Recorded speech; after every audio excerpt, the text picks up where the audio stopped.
Hello students. Today you're going to start a lab that is about survival of the fittest. In this lab, the premise is there's different habitats. This is called Habitat Map 1. We also have Habitat Map 2, which looks a little bit different. I could give you a side-by-side here. You'll see some differences. And then we have a population of pretend creatures.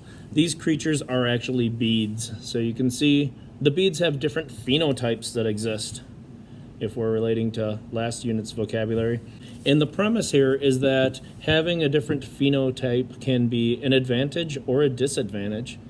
So there's two different learning objectives that apply here. The first learning objective says construct an explanation based on evidence that describes how genetic variation of traits in a population increases some individuals' chances of surviving and then passing on those traits through reproduction. So pay attention to what happens with these colors in different habitats, and if indeed there is some sort of advantage or disadvantage of being able to survive in a particular environment. The second learning objective asks you to use mathematical representations. Ooh, you're gonna have to do some math to support explanations of how natural selection may lead to increases and decreases of specific traits in a population over time. So for part of this lab, we will be doing rate, proportion, and percentage, which sounds a lot like what you've been doing in math class lately. So this is a nice cross-curricular connection for you guys to jump into. Basically what you're gonna do is follow a couple of students through the lab, and you're gonna use the data that they record as they do the lab. Make sure you follow through in your lab guide and follow your teacher's prompts of how to fill in the first trial so that you'll know how to do the subsequent trials on your own. Ladies and gentlemen, welcome to the Survival of the Fittest Lab. Here with your mysterious co-host who just spilled a bunch of beads, and your other mysterious co-host, and yours truly, Mr. Bryson. To start this lab, we have to recognize that this is Habitat Map number 1. On Habitat number 1, we're going to have 50 beads of each type. They're representing different populations. They could be bunnies or fishes or whatever you want them to be, but there's 3 different kinds. There's the yellow kind, the blue kind, and the red kind, which I will start counting now. When we're done with setup, we will continue the lab. Here are the directions for the lab. You and your partner are supposed to hunt. You're supposed to hunt one creature at a time. So for the first 30 seconds, you're supposed to cover your eyes like this wonderful fellow here. Hi. And then after 30 seconds, he's going to open his visor and suddenly hunt. Open visor. Cool kid. The hunters will hunt one bead at a time and place it in their container.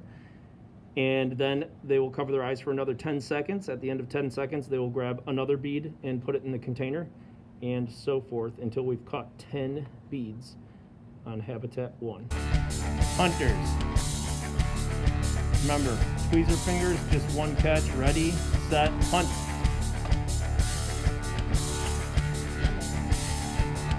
All right, visors back closed.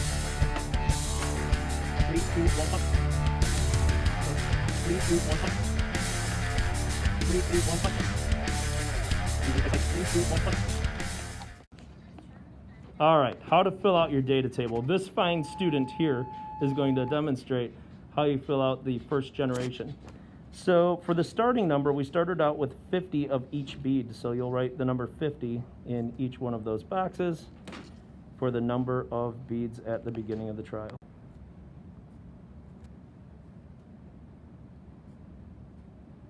For the number left on paper and the number picked up, here's what we're going to do. We're going to look at the number of beads caught here. It looks like I have 5 yellow there and a 6th one there. So we caught 6 yellow ones. For the number of yellow picked up, we're going to write 6. And now we do math. The starting number of 50 minus 6, so the number left on paper is going to be 44. So for the other colors, you're going to do the same thing and fill out the chart in the same way. And again, I will show you that there are 4 red ones caught and there are 0 blue ones caught, so you could do the rest of the math on your own. Ladies and gentlemen, this was Habitat Map 1, and now we're transitioning to Habitat Map 2.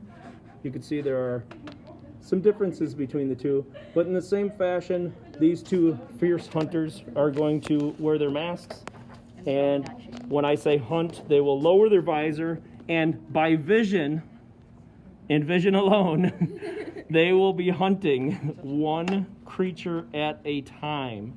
Keep those visors on. Hunters ready? On your mark. Get set. Hunt.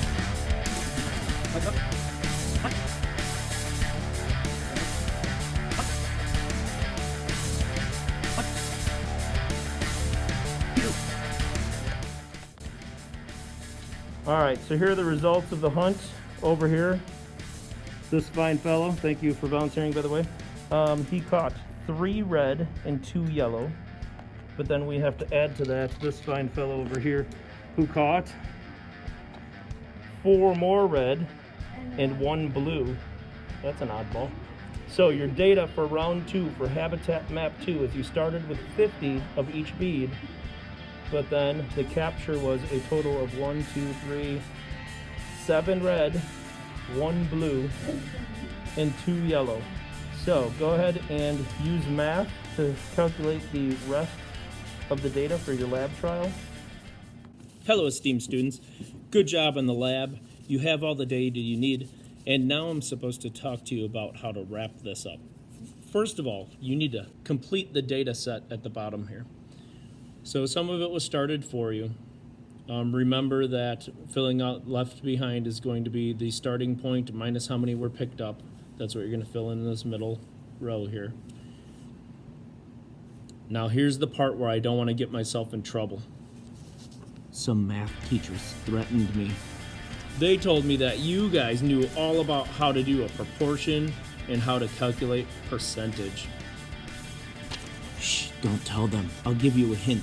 Proportions look a lot like fractions, and the fractions will have something to do with some of the numbers up in this section. But I'm not going to say anything more than that because they'll be after me, and I don't want that.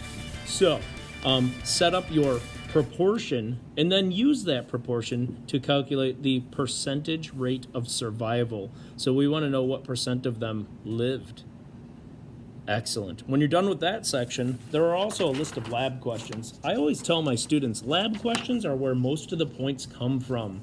So don't rush through this part. This is where you're thinking about, what does my data mean? Why did I do this lab? How does it connect to the unit as a whole? So do a nice job on those 8 questions and spend some time to get some good answers. If you don't understand, it's always wise to ask questions. So you could ask a peer you're working with. You can ask your teacher. Thanks for joining us on the Explore #1 lab, and I wish everyone an awesome day.